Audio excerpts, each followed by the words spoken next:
Preservar a memória do esporte taubatiano, isto é o que faz Orton. Fotografar, filmar, garimpar personagens e fatos esportivos da cidade. Esta é a missão de um apaixonado pelo Esporte Clube Taubaté, que se prepara para lançar num futuro próximo um livro contando a história de um dos mais tradicionais clubes do estado de São Paulo. Hoje, com exclusividade, Orton Sidney Cunha relembra a origem, os primeiros anos, as dificuldades e as glórias desse time que carrega em seu escudo o nome de uma das mais importantes cidades do Brasil. E dando continuidade à história do Esporte Clube Taubaté, hoje estamos em frente ao convento de Santa Clara, fundado pelos Freis Capuchinhos em 1673. Mas você deve estar perguntando aí em casa, o que tem a ver o convento de Santa Clara e o Esporte Clube Taubaté? Para responder estas e outras questões, hoje nós vamos entrevistar o nosso amigo Orton Sidney Cunha, advogado, jornalista e também escritor. É isso mesmo, Orton. Muito obrigado pela entrevista. E eu quero saber o seguinte, quando você aceitou o convite para falar sobre um pouquinho da história do Taubaté, você falou, vamos começar em frente ao cruzeiro do convento de Santa Clara. Qual é o significado desse cruzeiro? Bom dia, muito obrigado pela TV Cidade, a oportunidade de vir mais uma vez falar com os nossos telespectadores e ter um imenso prazer em falar alguma coisa sobre o Taubaté. Com respeito ao significado dessa cruz, ela tem um sentido muito importante, porque foi aqui que começou, em 1908, que o Taubaté nasceria. E essa cruz que aí está, ela já existia quando o Taubaté nem campo possuía, como pertence ao convento de Santa Clara. Propriamente dito, eu digo a você que o Taubaté nasceu aqui, nesse local, onde hoje está um estabelecimento comercial, né? E foi uma luta iniciada por dois clubes que não tinha nada a ver com o futebol do Taubaté. Eram dois clubes que se fundiram para nascer o Taubaté, em 1914, uma reunião que se foi feita na casa do senhor Irito Barbosa. Lá eles tiveram a ideia, vamos fazer um clube. E aí nasceu o nosso Taubaté. Mas antes disso, em Taubaté também passava a parte democrática, né? A eleição democrática. Pela primeira vez nós tivemos eleição. E nessa oportunidade, o grande advogado, Dr. Gastão Aldano Vaz, da Câmara Leal, se elegeu prefeito.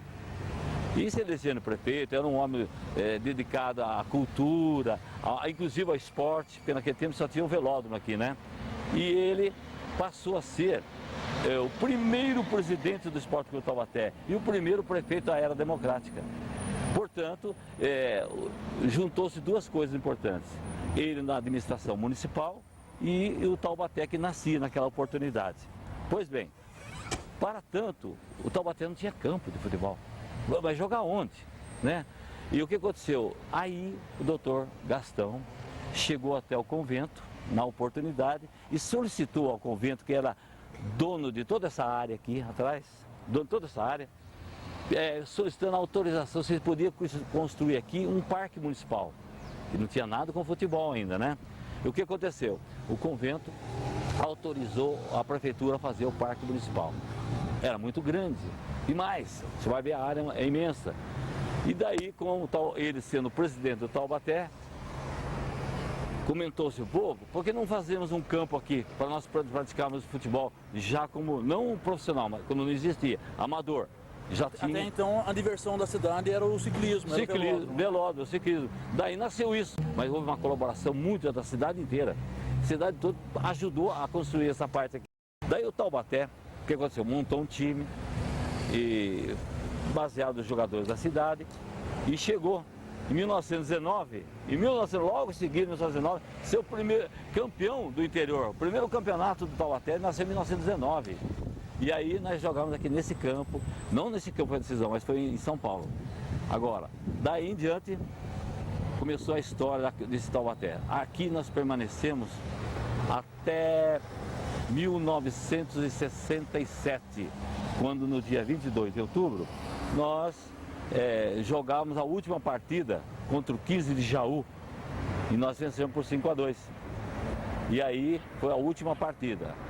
No dia 14 de janeiro de 1968, se deu a inauguração do famoso Joaquinzão.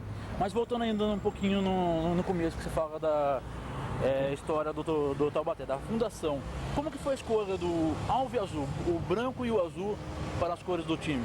Pois é, nessa reunião, o próprio seu Irito Barbosa, né, que é estudioso, ele que escolheu. E foi aprovada a cor alvo e azul. Desde aquela época, não houve nenhum questionamento, vai ser alvo e azul? Alvo e azul. Pena que, mais uma vez, nós não temos uma história em cores para mostrar como é que foi. A construção do estádio aqui foi feita por abnegados, né?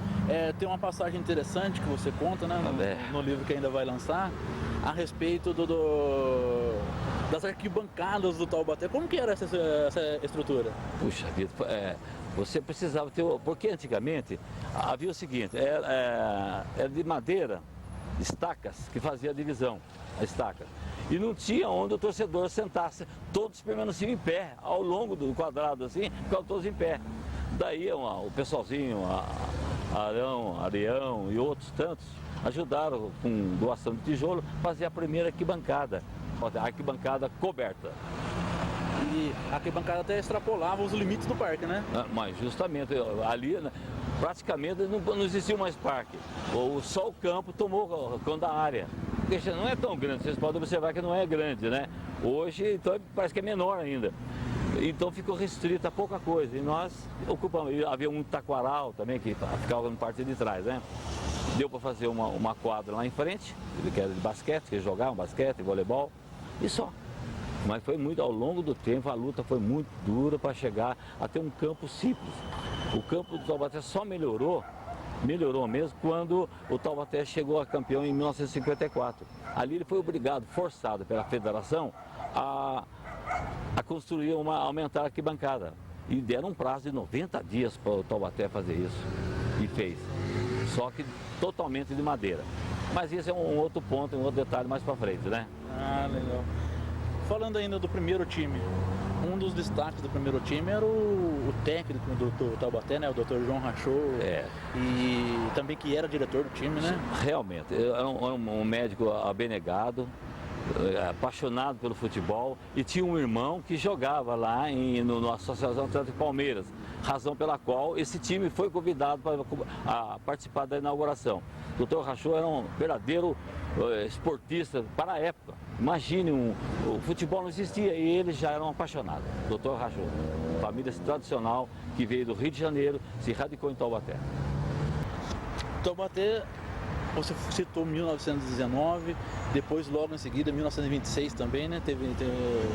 Sim. Foi você vê como, o título como amador. Você vê como o Taubaté, desde a época do começo, bem no comecinho, já ganhou o futebol. O futebol passou a ser uma coqueluche, passou a ser uma febre na época. O que aconteceu? Taubaté embalou de tal forma que ele ficou aqui na região do Vale do Paraíba, só dava o Taubaté. E em 1926, mais uma vez, o Taubaté arrebatava o segundo título amador do estado. O segundo. Você sabe que nós temos 5 títulos. 3 no amador e 2 no profissional. O de 26 foi o segundo. Aí já nós tínhamos aí um dos maiores jogadores de futebol da época. Chama-se Tatu, Altino Marcondes.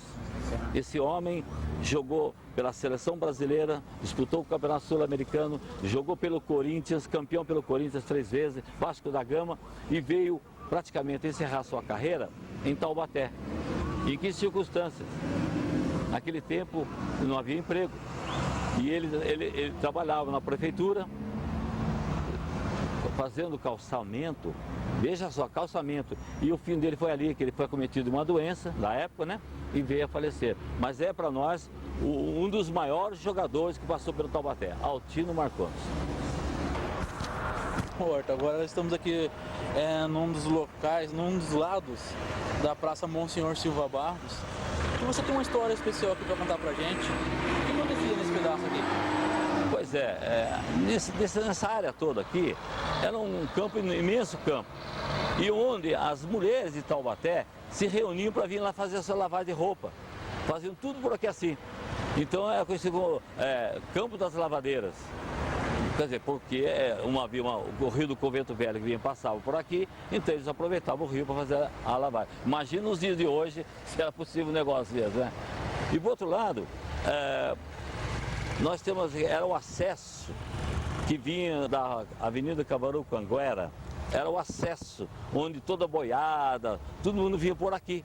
Essa avenida hoje é a Faria Lima, né? Sim, é a Faria Lima, que foi mudada em razão dos interesses da época. A Cabarucanguera, como dizia, um cavalo cansado, era o local onde os cavalos vinham aqui tomar água, descansar, onde os cavaleiros, todos passavam por aqui, até os índios, né? E viviam aqui inicialmente. Mas o Taubaté mesmo, na verdade, começou por aqui, começou por aí. Foi uma luta que o prefeito Gastão Aldano Alvares Camaral, um grande homem, um grande cidadão, que ajudou muito o Taubaté. E nessa área aqui, foi construído devagar, como você falou. Primeiro, a marcação simples, depois, em 26, que concluiu a nossa arquibancada coberta. Já nessa época, o Taubaté despontava um goleirinho chamado Joaquim Moreira, que eu digo a vocês, que foi um dos maiores cidadãos que passou pelo Taubaté, um homem que deu toda a sua vida em favor do Taubaté. E ele realmente, neste livro que estou querendo publicar, eu estou lançando uma homenagem a ele, Joaquim Moreira. Ele que era português, né? Não era taubatiano? Português, né? Português, né? Ele veio para cá, veio atrás dos montes, não sei nem o nome da cidadezinha, mas vou lembrar ainda para você. E ele, durante toda a sua vida, foi barbeiro e depois foi trabalhar no Taubaté, de onde nunca mais saiu. Só não foi presidente, esse homem foi muito pelo Taubaté. Agora, vamos falar essa parte das árvores que ainda permanecem aqui. Se você achar, deve ter umas 5 no máximo, porque houve um período que essa praça foi devastada para fazer um novo tipo de praça. Então derrubaram todas as árvores, acabaram com as árvores e transformaram naquilo que você já conhece. Aqui era para ser a Praça dos Três Poderes, né? Aqui sem o fórum, era para ser a Câmara Municipal e a Prefeitura, né? Correta a sua observação. Era para ser, nunca foi. E até hoje, eu acho que nós só tem a Câmara, né? O fórum aqui, a Câmara lá e a Prefeitura mais lá. Então, na verdade, isso aqui, a tendência acabou, né?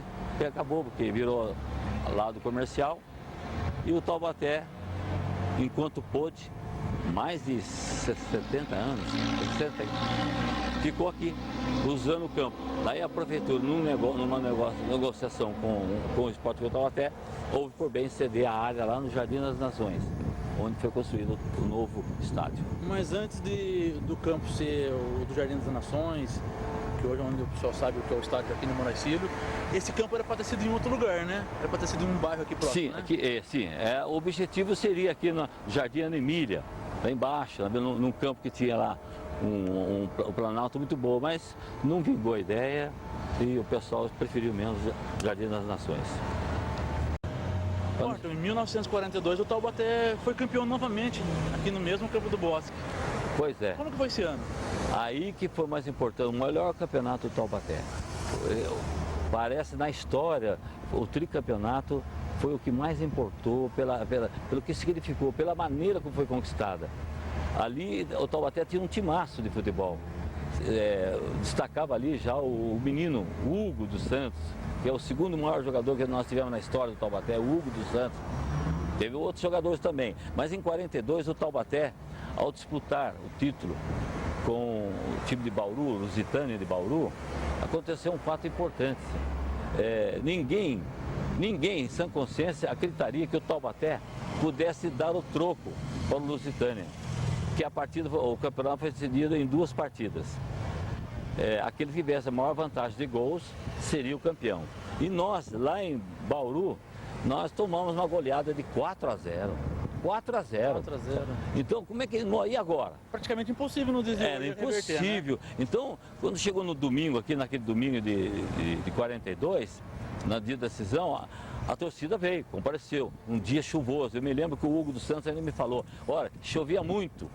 E o Taubaté tinha aquela esperança. Todo mundo veio para o estádio, encheu. O que podia caber, veio todo mundo. E o Taubaté, no primeiro tempo, vencia por 4-0.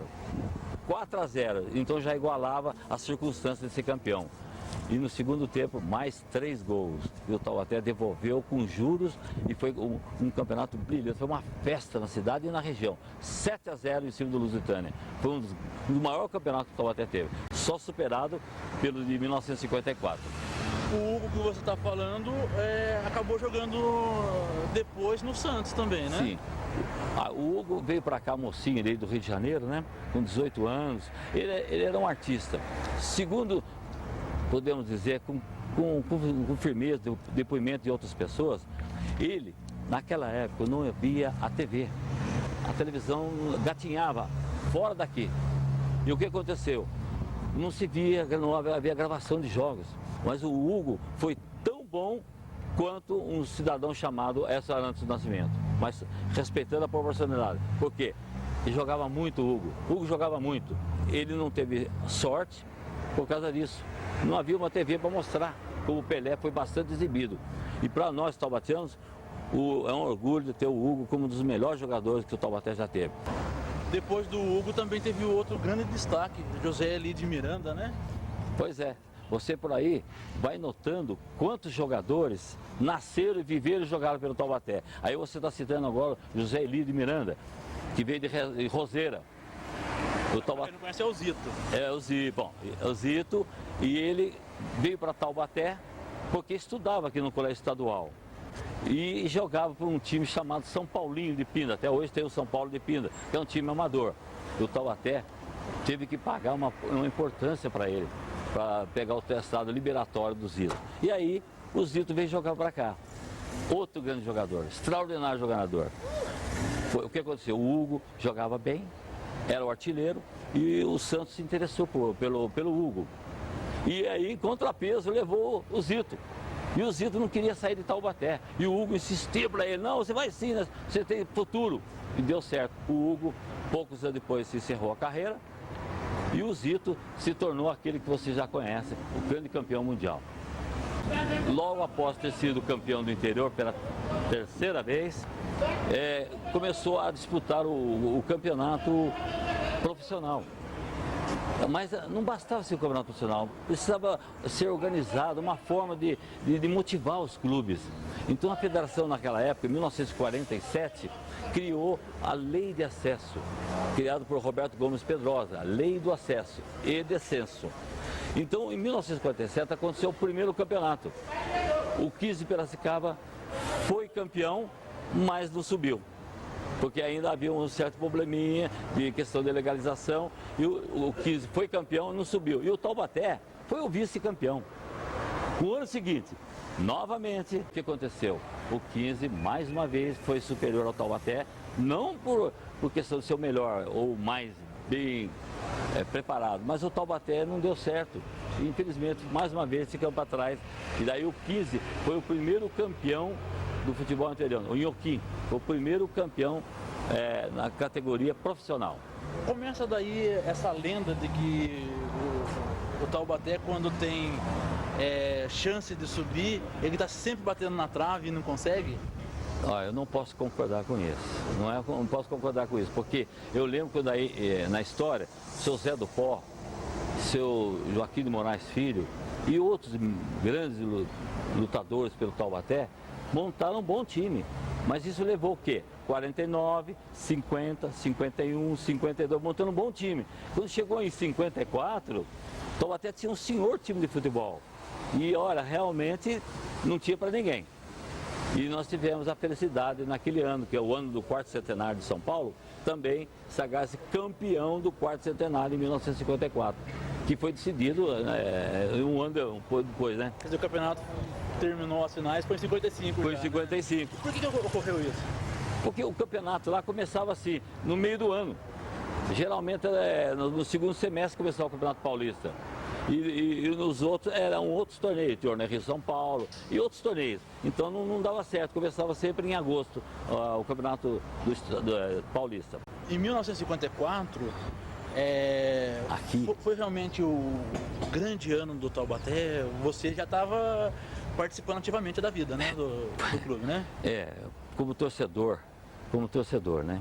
O posicionamento que eu fiquei aqui como torcedor em 1954, decidindo o título contra o Botafogo de Ribeirão Preto, memorável jogo que nós vencemos por 4-1 e fomos campeões, festa da região Vale Paraibana, Taubaté todinha aqui, o estádio invadido. Você vai ver que os torcedores ficaram tão entusiasmados, mas tão entusiasmados, que foi uma festa durante uma semana aqui.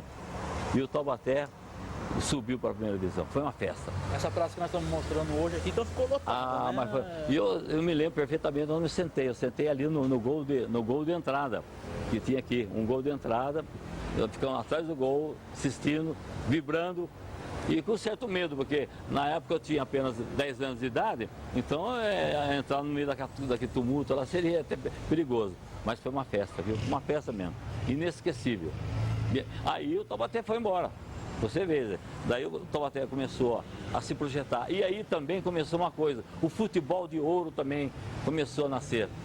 Porque o Taubaté disputou os campeonatos durante de 55 a 1962. E justamente no período em que o futebol brasileiro se transformou o maior do mundo. O maior de todos. E aí onde tinha jogadores que pulavam, tantos jogadores, que nós podíamos fazer 1, 2, 3 seleções. E realmente o Brasil, na época, era o futebol de ouro. E aqui pisou o rei do futebol. Aqui outros tantos jogadores jogaram e enfrentaram o Taubaté. E às vezes, heroicamente, o Taubaté chegou a ganhar até do Santos. Uma memorável partida. Em 1958, o Taubaté ganhou do Santos. Coisa impossível. O Santos era uma máquina de jogar futebol. O Santos que era o melhor time do campeonato. Realmente. Gols em todos os jogos. Média é só goleada. E uma vez aqui em 58, ele teve o sabor, o Santos, de perder para nós. Com Zito, Pelé, Coutinho, todos eles. E nesse dia, aí apareceu um outro jogador do Taubaté que eu considero muito, é o meu amigo Zé Américo. Zé Américo, naquele dia, fez a melhor partida da sua vida. Além de fazer 2 gols, ele não era fazer gol, ele era um volante, fez 2 gols. Ele, juntamente com outro jogador, Zé Carlos, acabaram com o Santos. Olha bem, nosso treinador, nada mais, nada menos, era o Aimoré Moreira, técnico campeão do mundo. Veja só, o Aimoré Moreira era o nosso treinador. Campeão do mundo em 62. Não, em 62, mas era o nosso treinador. Tanto que o Palmeiras veio aqui no ano seguinte e levou ele embora, o Aimoré Moreira. Pois é. Então, Taubaté tem uma história, é conhecido nacionalmente pelo que ele representou todo esse período, até 1962, quando então nós caímos para a segunda divisão. Aí começou o nosso calvário.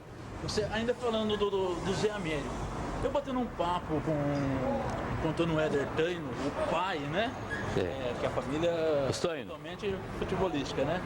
Ele disse que o Zé Américo, que o Kaká, que hoje é o grande ídolo, né? Da atualidade, não servia nem para lustrar a chuteira do Zé Américo. É isso mesmo? Eu posso chegar até esse ponto, mas eu vou dizer, o Zé Américo era um craque de bola. Ele e o Taino, os dois é um motorzinho. O Toninho Taino é um motorzinho, que foi também a outra glória para Taubaté. E também um orgulho para nós ter uma família de 3 jogadores que vergaram a camisa do Taubaté e honraram a camisa do Taubaté. Toninho e o Éder Taino. Todos eles se destacaram do futebol. Passou a ser um orgulho para a nossa cidade. O Taino também atuou em todos os setores, não foi só jogador de futebol, né? O Taino, houve um período que ele foi até, o Toninho Taino, pai, foi até treinador do Taubaté. E teve só passar quando nós vivemos uma outra recuperação, ou seja, quando a gente preparava, a cidade reclamava a ausência do futebol profissional, que a lei do acesso foi interrompida em determinado período. Taubaté, por exemplo, em 62 ele caiu para a segunda divisão. Quando foi 63, 64, 65, 66, ele disputou. Daí a lei de acesso acabou, foi interrompida.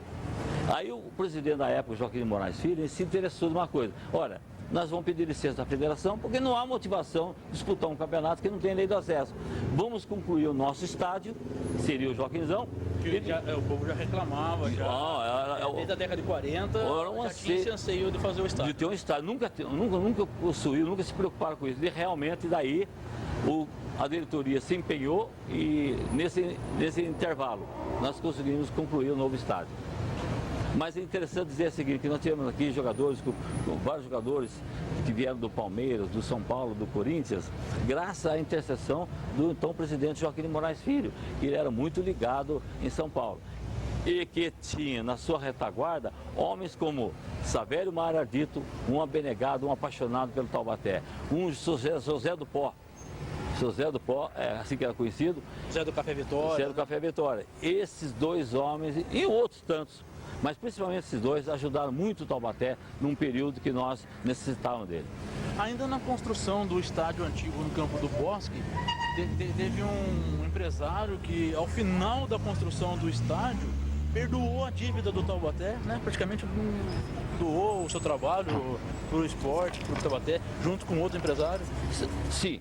Várias pessoas ajudaram o Taubaté, muitos. Eu vou citar o caso do José do Pó. Numa oportunidade, quando ele era presidente e estava deixando o clube, ele construiu às suas expensas, todo o alambrado do estado foi feito por ele. E não cobrou nada, ele deu como uma oferta dele para o Esporte Clube Taubaté, para a cidade. Isso era um homem. Hoje, eu acho que é difícil achar uma pessoa que faça isso. Ele simplesmente construiu todo o alambrado do Taubaté e não cobrou nada do clube. Outros tantos fizeram isso também, né? Mas que eu me lembro muito bem foi isso aí. Um destaque também que você dá no seu livro, né? Que está sendo feito ainda, é com relação, acho que é uma passagem curiosa, que um dos diretores do Taubaté pedia para que a diretoria intercedesse junto à prefeitura para arrumar uma colocação, ou seja, um emprego para os jogadores, né? E também uma outra passagem que fala a respeito de a doação de um terno para um jogador pela sua atuação durante o campeonato. Olha, são detalhes que nós extraímos das atas do Esporte Clube Taubaté, porque nós não vivíamos diretamente o assunto, mas soubemos desse detalhe. No caso do terno, por exemplo, um jogador queria fazer a renovação de contrato, se não me falha a memória, foi um goleiro, o Zezão, que além de ser um jogador, um excelente jogador que defendeu muito bem o Taubaté por muitos anos, ele era um presidiário. Veja só. Então, durante a semana, ele era liberado para vir treinar e aos domingos jogar. E também, você veja como é que pode ter acontecido um presidiário, hoje, o que aconteceria hoje? Um cidadão foi liberado para treinar, jogar. E ele não. O amor que ele tinha para o clube foi excepcional. As autoridades de Taubaté conseguiam isso para ele. Saíam para treinar e jogar. Foi uma passagem muito bonita também do Taubaté. Quer dizer, e no final você ainda relata lá que ele, assim que saísse do reformatório, como era chamado... Seria garantido com um contrato por mais 2 anos, ou 2 ou 3 anos, que o Taubaté estaria custear ele, até ele arrumar uma outra situação, né? Mas enfim, ele se aposentou aquele vez. O destino eu não soube o que aconteceu com ele, com o fim dele, se ele saiu do Taubaté, eu não sei que ele acabou de jogar futebol, teve uma premiação e ficou aqui pela cidade. Falando de goleiro ainda, o Taubaté chegou a quase ter um jogador na seleção brasileira, campeão mundial, né, de 62. O que aconteceu para esse jogador não atuar pela seleção? Pois é, nós estamos falando aqui dos grandes goleiros do Taubaté. Aliás, o Taubaté tem vários goleiros bons, muito bons. Chiquito, Sérgio, Floriano, tantos outros. Mas foi no Henrique, o nosso querido Henrique. Ele, na fase de ouro de Taubaté, nos anos 58, 59, 60, 61, 62, o Henrique se despontava como um grande goleiro. E estava em fase de preparação para a seleção brasileira de 1962. E ele foi convocado pela Moreira para a seleção brasileira. Mas eis que, infortunadamente, Ele teve um acidente no treino e foi obrigado a ser desconvocado, porque houve um problema com o joelho e ele se contundiu, não pôde ser aproveitado. Foi triste essa parte, mas o Henrique certamente seria um dos grandes goleiros da época. E no ano seguinte, em 63, ele atuou pela seleção, né? Foi, mas é coisa simples, um amistoso. E ele, depois disso, só ficou no Taubaté até poucos anos, até o fim da lei do acesso, e só voltou mais tarde para ser o presidente do Taubaté. O que o pessoal fazia para assistir o jogo? Quem não tinha dinheiro para entrar no estádio? Bem lembrado o detalhe, viu? Porque naquele tempo, embora o ingresso não fosse tão alto, mas muitas pessoas não tinham condição de pagar o ingresso. Principalmente todo domingo, outro domingo sim, outro não tinha condição. Mas aqui o pessoal arrumou uma solução. Havia pouca fiscalização, mas na parte externa do campo, o vestiário mais ou menos era aqui, nessa área aqui, o vestiário, né? E em frente ao vestiário, nós tínhamos a rede de esgoto que ficava aqui. Essa inclusive, que nós estamos vendo, ela é estreita. Mas naquela época ela era mais larga, passava um corpo de uma pessoa, passava um corpo. O que fazia? Esse esgoto dava acesso direto no campo, Então o pessoal usava esta parte aqui, a outra parte de tarde, ali de trás, perto do posto do Paulica, antigamente, passava o rio do Convento Velho e entrava também por trás, aos dois lados, lá e cá. E aqui, como nós tínhamos a sapataria Mercúrio, do meu grande amigo Silva Neto, o Silva Neto e a família dele mantinham aqui uma indústria... Hoje é uma loja de produtos odontológicos. Isso, né? É uma indústria de calçados. E eles sempre, ninguém falava nada. E nós fazíamos aquela fila para entrar aqui. O que acontecia, gente? Quando a gente entrava, passava por lá, chegava no acesso ao túnel, na abertura lá estava o Moreirinho. Sempre, por favor, vocês podem, por favor, sai para esse portão mesmo aqui. Era sempre isso. Mas vez o outro ele quebrava o galho. Mas isso é uma característica. Pelo esgoto, nós entrávamos no estádio. E tem outro lugar também, hein? Hoje é esgoto, mas na época a água era limpa, né? Ah, totalmente. Uma água limpa. O pessoal caçava terra lá por dentro do subterrâneo, né? E outra parte que o pessoal também assistia, e havia um aglomerado imenso, e principalmente quando tinha jogo de time grande. Nossa, virava uma arquibancada. Tinha mais gente nesse local do que no próprio campo. Então, eu estou me referindo aqui na parte onde era Gastão Câmara Leal, naquele acesso ali, aqui da Cida. Ali a rua era rebaixada, ficava bem baixo mesmo. Então o que acontecia? Aquele murão que vocês estão vendo lá na frente, aquele muro era cheio desses buraquinhos, até hoje tem os buracos que estão lá.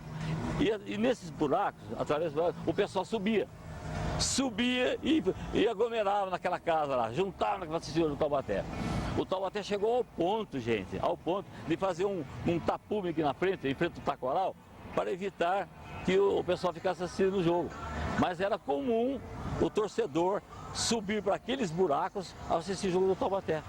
E outro detalhe que eu considero muito, já quando o Taubaté venceu o torneio para a primeira divisão em 54.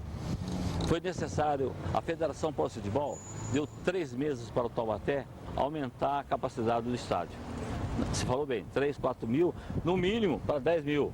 Mas o que fazer? Daí começou aquela correria. Pediu-se ajuda para a cidade inteira. Foi feito as arquibancadas de madeira. E curiosidade, do outro lado da rua, Duque de Caxias, ali, a arquibancada foi construída no meio da rua, acreditem. Ela avançou no meio da rua, a prefeitura permitiu que se fizesse isso só para ajudar o Taubaté. A arquibancada passava no meio da rua. Pinho Cito era o diretor da Casa de Custódia da época. E hoje, inclusive, é um nome de... Leva o nome um dos presídios, leva o nome dele. Ele autorizou, olha só, gente, os presidiários a vir ajudar a construir. Veja só o número de presidiários que veio aqui ajudar. A população também, né? Para cada um pegar um martelo, um prego, qualquer coisa, para ajudar o time a ter o estado de condição de disputar o campeonato. Se não tivesse feito isso em 3 meses, o Taubaté não disputaria. E foi um recorde, o Taubaté conseguiu. E essa é uma curiosidade. Todo de madeira o estádio, inteirinho, de madeira, e teve a ajuda dos presidiários. Bacana. Toda a cidade se envolvia, né? Toda. Mas era uma motivação, só se falava nisso. Estava até na primeira divisão, nossa, agora vai ser bonito, grandes times vão jogar aqui. E foi bonito, realmente, e isso aconteceu. Uma curiosidade para nós, nessa parte já de cobertura, né, como profissional de imprensa também do Taubaté, que você tenha vivido aí. Pois é, boa parte da minha vida, eu, apesar de ser diretor do Taubaté desde 1970, conselheiro, diretor, tudo, vamos dizer assim, eu tive um período em que eu fazia aquilo que a nossa cameraman está fazendo. Eu corri em todos os estados de Taubaté, o estado de São Paulo inteirinho, fazendo gravações dos jogos do Taubaté.